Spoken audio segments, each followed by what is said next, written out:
तो श्रोताओं, हमारे कुमाऊँ जो परंपरा छ और पारंपरिक जो गीत छे और इतुक मीठे लागने प्रहलाद जी मेहरा द्वारा आपू सुंदर सा प्रस्तुति आपू सुन्न छा।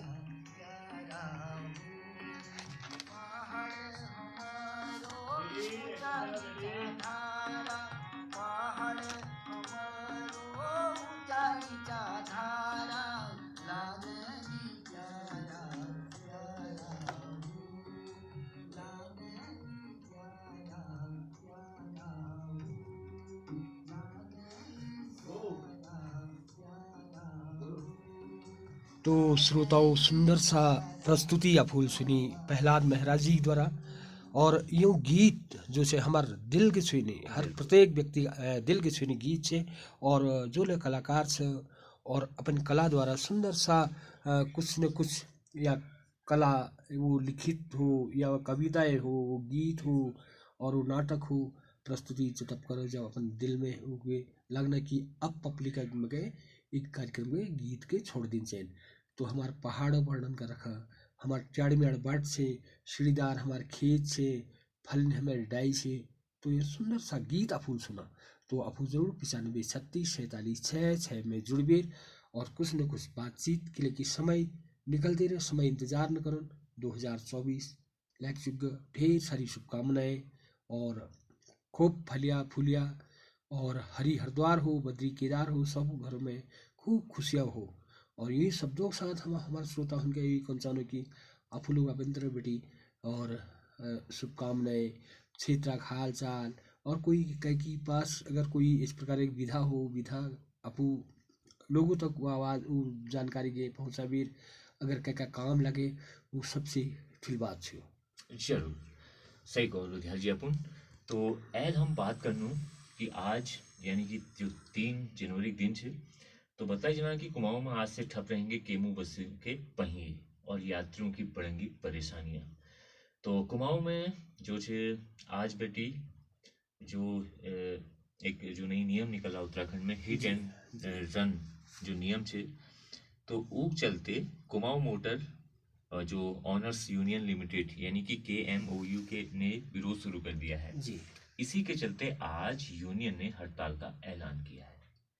और साथ में ये बतूनी कि राज्य में सड़क हादसा होने पर संबंधित चालक के खिलाफ कार्रवाई का नियम लागू हो गया है। अच्छा। हादसा होने पर संबंधित चालक को 10 साल तक की सजा और 5 लाख रुपए का अर्थदंड लगाए जाने का प्रावधान दिया जा रहा है। अब बताओ। नए प्रावधान की जानकारी मिलते ही केमो यूनियन आक्रोशित हो उठी है। उन्होंने इसे चालकों को दोषी बनाने वाला काला कानून करार दिया है। इसी को लेकर यूनियन ने आज से हड़ताल का ऐलान किया है। और कुमाऊं में खासतौर पर पर्वतीय जिलों में केमू बस यातायात का प्रमुख साधन है। अधिकांश लोग केमू बसों से ही सफर करते हैं। रोडवेज और टैक्सियों के मुकाबले केमू बस का किराया कम होने से केमू की हड़ताल से लोगों को तमाम परेशानियां उठानी पड़ रही है। अगर हम बात करें हल्द्वानी बेटी जो बस हैं चलनी पहाड़ उजाड़, तो 82 बसें थी जो पर्वतीय क्षेत्रों को जोड़नी और लोगों को उन्हें समुचित स्थानों तक पहुंचनी। लेकिन यह हड़ताल लोगों के दिक्कतों का सामना करना पड़ सको। तो बिल्कुल जितिन बहुत विषम परिस्थिति लगने एक ड्राइवर हूँ। देखो एक लीजिए कतुक संकट अगर सोची जाओ या तो एक उतने फिर वेतन हो हम्म। 8,000 10,000 तक एक सैलरी अगर गलती अगर हो जाए तो शायद वो 7 लाख रुपए हो गए। अगर भाजो तो 7 लाख रुपए जरूरत है। अगर उतनी की ठाड़ो तो पब्लिक एक मार पड़े तो कहाँ जालू। जरूर। तो एक फैसला आया जा रहा जो ये बीच में बहुत सुर्खियों में थी कि जो उत्तराखंड में जो जमीन बिक्री के लिए भी भू कानून एक बात करा कही जने।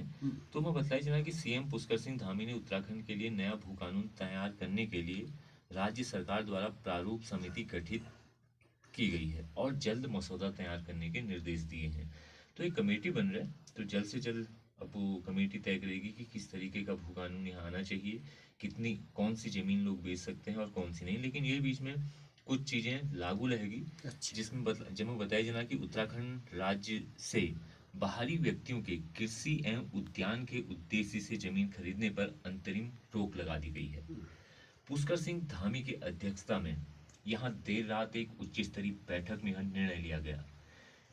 यहाँ जारी एक सरकारी विज्ञप्ति में कहा गया, मुख्यमंत्री के निर्देश पर प्रदेश हित और जनहित में निर्णय लिया गया है कि भू कानून समिति की आज्ञा प्रस्तुत किए जाने तक या अंतरिम आदेश तक जिलाधिकारी राज्य से बाहर के व्यक्तियों को कृषि एवं उद्यान के उद्देश्य से जमीन खरीदने के प्रस्ताव में अनुमति नहीं देंगे।